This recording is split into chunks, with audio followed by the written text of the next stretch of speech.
Cry Macho stars Clint Eastwood as Mike Milo, a one-time rodeo star and washed-up horse breeder who takes a job to bring a man's young son home and away from his alcoholic mom. On their journey, the horseman finds redemption through teaching the boy what it means to be a good man. Eastwood also directed this one, with it being his 39th film as a director, and it's based on the book of the same name, which was published in 1975. There have been many attempts at getting an adaptation off the ground, including Eastwood even being asked to just star in a potential film back in 1988, though every time it would fall through until now. So I gotta tell you, whatever Eastwood and others saw in this story, it just did not come together in the way I think they hoped it would. Now, I like Eastwood as a director. I'm more of a fan of his earlier stuff, but I do appreciate some of his recent efforts in the past decade, and respect that at 91 years old, he's still cranking out films. But this is probably one of the weakest efforts of his that I've seen in quite some time, and no, I did not see the 15/17 of Paris, which I heard was pretty bad. I haven't read the original novel, though from what I looked up about it, it seems like it hits some strong enough themes about grief and redemption, and that it mixed some solid enough character work with action. Well, here, a lot of that feels like it's stripped away. A lot of the more seemingly profound parts of the source material are scaled back to something that feels more easygoing, and a bit too easygoing at that. This feels like the Liam Neeson film The Marksman from earlier this year, which dealt with some similar subject matter, though on what seems like a much smaller scale. While it's well directed, and considering his strong suit in the Western genre, Eastwood gets down the atmosphere well, there is absolutely nothing here besides atmosphere where he looks to grab you. Regarding the story, it feels like there's no sense of urgency. This moves at one speed, and it's painfully slow. I'm all for deep contemplative character studies, but the problem is, I rarely got a sense of anything compelling that would make me care about these characters. Just these dull, mundane conversations that get stretched out way too long that just happen to be set against some nicely shot backdrops. It felt like it had nothing to say, other than Eastwood's character offering some generic advice about life to the boy named Raffo, played by Eduardo Minette. There were moments where it seemed like the film was trying to tackle things such as toxic masculinity, especially given its title, but it makes all these passing references without ever actually offering anything substantive on the topic.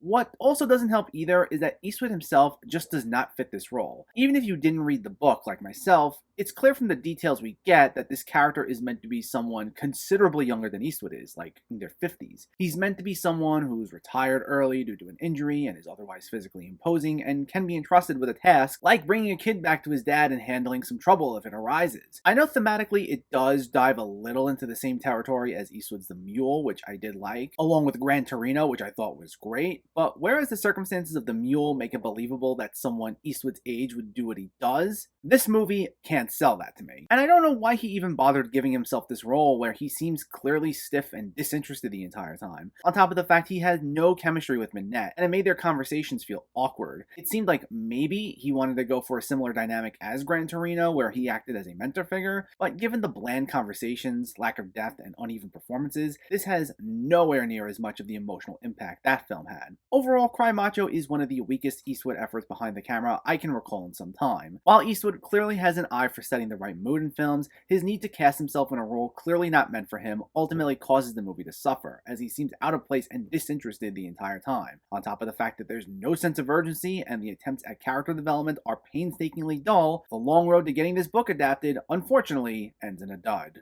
Cry Macho gets a 4 out of 10. So let me know, did you see Cry Macho, or are you planning to see it, and what were your thoughts? Did you read the original book? Is it one of the better Clint Eastwood movies you've seen lately, or one of the worst ones? Let me know in the comments below so we can discuss. Also, if you enjoyed this video, please like it and share it, and for more movie reviews and film discussion, please make sure to hit that subscribe button to stay updated. Thanks for watching everyone, and keep having fun with film.